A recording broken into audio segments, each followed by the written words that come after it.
चाहते हैं राजीव रॉक्स के ऑडियो और वीडियो सबसे पहले आप तक पहुंचे, तो लाल बटन को दबाकर चैनल को सब्सक्राइब जरूर करें और साथ में बेल आइकन को दबाना ना भूलें।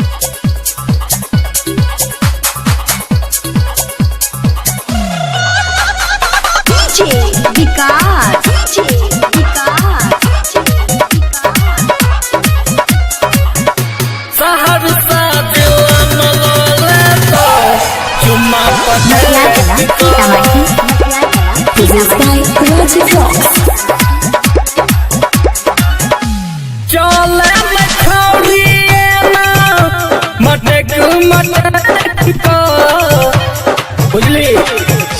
चले न छोड़िए ना मटक मटक को सहरसा जिला मलोले तो चुम्मा पटक को सहरसा जिला मले तो के पटक पटक को समझ रही है।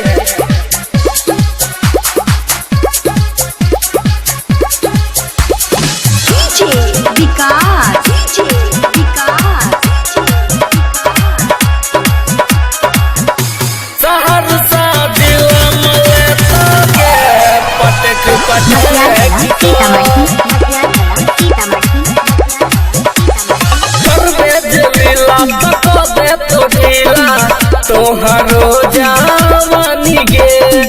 तोहरो जवानी गे सहरसा के छोरा हथियार छोरा मान तो नहीं जानी गे मुझवा बनाइले तो गाल दोनों आँख को मुझवा बनाइले तो गाल दोनों आँख के सहरसा जिला मले तो के पटक पटक को जिला सुपौल मले तो के पटक पटक को होत मरई है।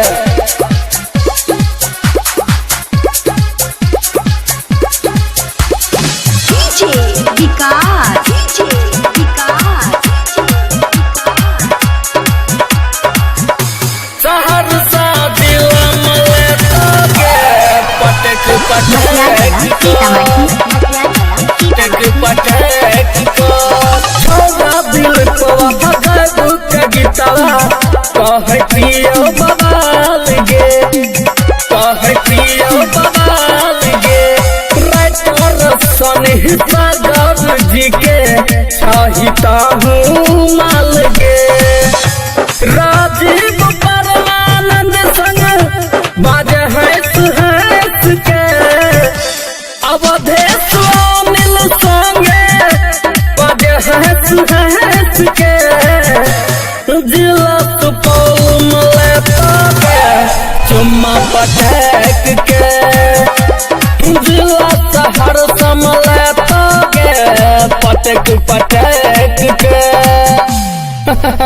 होश में आबि जो।